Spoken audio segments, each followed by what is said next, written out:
qoftë nuk arrin të sigurojë 61 vota brenda afatit kushtetues? Kushtetuta është shumë e qartë. Në rastin tonë, thuhet jo më shpejt se 30 ditë dhe jo më lak se 45 ditë, vendi duhet të shkojë në zgjedhje të hershme. Kjo është një dënim kolektiv që qytetari i Kosovës ka me pagu. Jo vetëm kuptimin buxhetor, sepse zgjedhjet në Kosovë janë të shtrejta në kuptimin financiar, por për pasojë është një vit i plot, Kosovë qytetarët përftohen me dalë në zgjedhje dhe të zgjedhërit nuk po arrin me bërë zgjedhje politike. Kushtetuta jonë është decisive, kërkon bashkëpunim. Ne nuk kemi fitues të mëdha në Kosovë, për dallim me Republikën e Shqipërisë apo me republikat në rajon. Dhe më gjërë, në Republikën e Kosovës njihet rezultati si parti e parë, një shumicë e madhe apo më e vogël nuk ta siguron mandatin e plot nga 140 ulse, po të detyron me bashkëpunu në dy nivele. Bashkëpunimi i parë duhet më shkaktu me shumicën politike shqiptare në Kuvend Republikës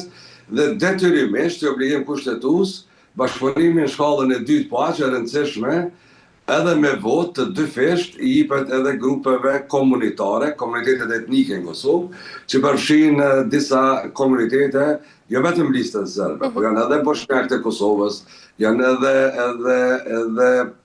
komuniteti e Rom, Egjiptian, Ashkali, Goran,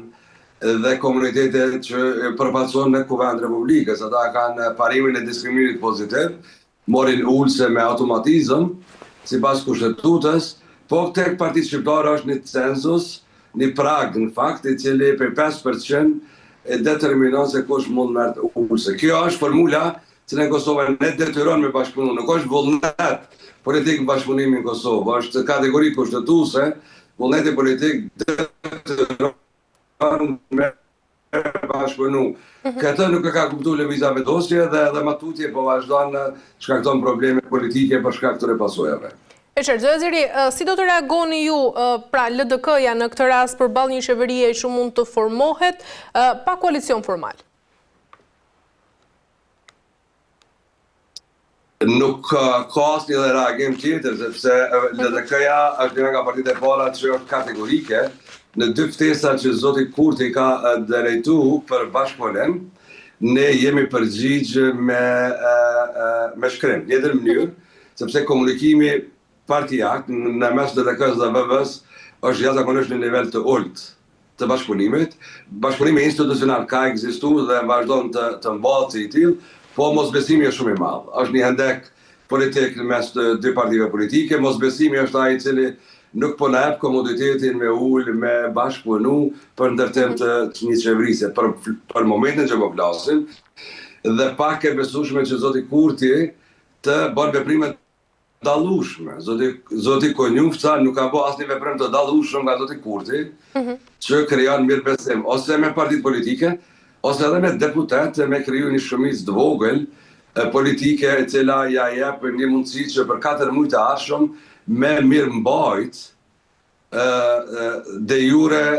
funksionimin e shtetit, ku hyn një agjendë jashtëzakonisht e rëndë politike, nuk vetëm buxheti i vitit të ardhshëm,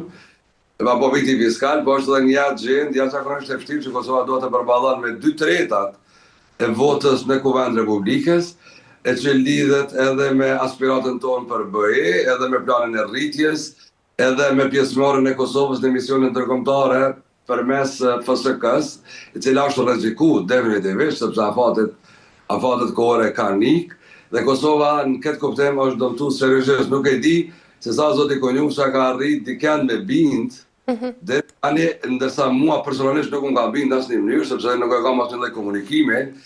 dhe asnjë lloj takimi për te asaj që LDK ka folur deri tash. E qartë, i gjithë ky proces, zotë Zeri, cili do të jetë ndikimi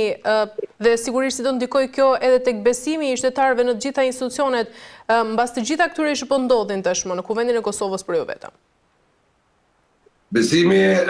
politik në Kosovë është dëmtuar seriozisht. Edhe matutje populizmi që zoti Kurti e ka shkaktuar në Kosovë është oksigjeni vetëm që i jepet grupeve të politike në teren. Aja që po shihet në zgjedhjet lokale ka qenë proces jashtëzakonisht i vështirë me i bindë qytetarët për një pjesëmarrje më të madhe dhe për të zgjedhë në nivel lokal, qofshin ata kryetarët e qyteteve, komunave, apo të zgjedhur në për kuventet komunale që ne kemi sipas ligjit. Pjesëmarrja në numra dhe në përqindje duket që është normale, është e zakonshme, por e dim ne që jemi të ballafaqsuar çdo ditë se sa mundi edhe angazhim politik kërkon për me e motivu qytetarin me dalë në zgjedhje. Dhe debati për zgjedhje lokale në terren shkon në drejtim të ngërçit politik apo krizës politike që ka shkaktuar zoti Kurti. Në parimin sa ma keq aq më mirë, zakonisht popullistët vazhdojnë me ushqy agendën e tyre politike, pa ju interesu dhe pa morë kurfar përgjegjësie për dëmin politik që shkaktohet institucionit, kredibilitetin e funksionimit të shtetit dhe besueshmërinë e qytetarëve ndaj institucioneve të Republikës. Kjo është ajo që për momentin ne kemi raporte të çoroditura brenda shqiptare në Kosovë, raporte edhe më të çoroditura brenda shqiptarëve në Ballkan, sepse përveç një bashkëpunimi formal institucional nuk ka bashkëpunim brenda le të themi botës shqiptare në Ballkan, dhe raporte jashtëzakonisht tensionuar me popujt slav në region, po mirëmbahen në kuptimin e politikave ditore dhe agendave afat shkurte,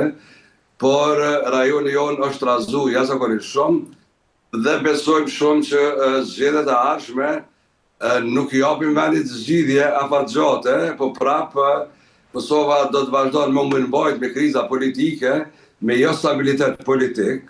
dhe do të përballohet situata vetëm nëse arrit të ndërtojë një koalicion i madh politik, në mes partisë parë, partisë dytë, apo partisë dytë, partisë tretë dhe partisë katërt në Kosovë, dhe kjo çështje është e lidhur ngushtë me vullnetin e votuesve. A do të penalizohet partia e parë, lëvizja vetë vendosur dhe zoti Kurti, për këtë krizë të shkaktuar një vjeçare në Kosovë,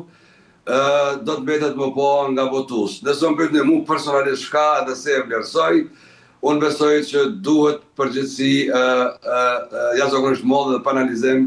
me pas në zgjedhjet e ardhshme, sepse sipas kalendarit mund t'i bie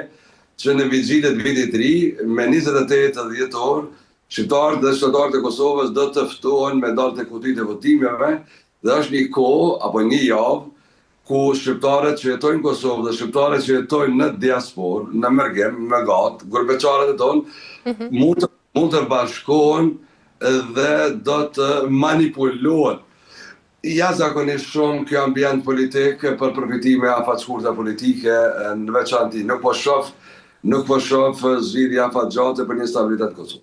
Zotëziri, ndërkaq si mund të reflektohet ky mandatim edhe në pritshmëri në syrin e ndërkombëtarëve, sepse kanë qenë ndërkombëtarët ata që kanë pasur pritshmëri shumë të dhanë në Prishtinë? Kosova tashmë është bërë vend i politikave të këqija, boremi politikave të këqija, vendimet e këqija tani në veshin edhe në synin e partnerëve ndërkombëtar u bë lajm i zakonshëm, dhe kur fillon me jetu me lajmin e keq dhe me të zakonshëm, atëherë largohesh prej tavolinës, jemi largu nga agenda dhe largosh sektorin e sigurisë dhe interesin që Kosova në sektorin e sigurisë të mirëmbahet dhe të menaxhohet, e ku qeveria e Kosovës ka pak kompetenca me të drejtën, pak autoritet, kompetenca ka, po pak autoritet me menaxhu, sepse ne jemi në rast veçantë për një digresion vogël. Republika jonë ka,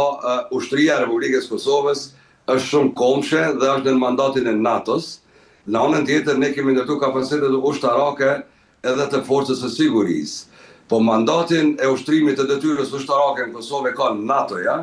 dhe ata koordinojnë, menaxhojnë parimet ditore me gjithë partnerët e mëdhej, çështjet e sigurisë që nënvizon një ndarje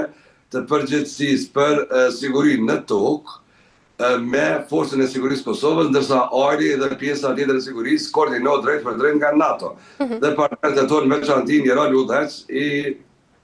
SBA-s dhe i kombeve të mëdha në Evropë. Tani, sektorët tjerë, qoftë ai ekonomisë, që janë zhvillimor, është i ngulfatën,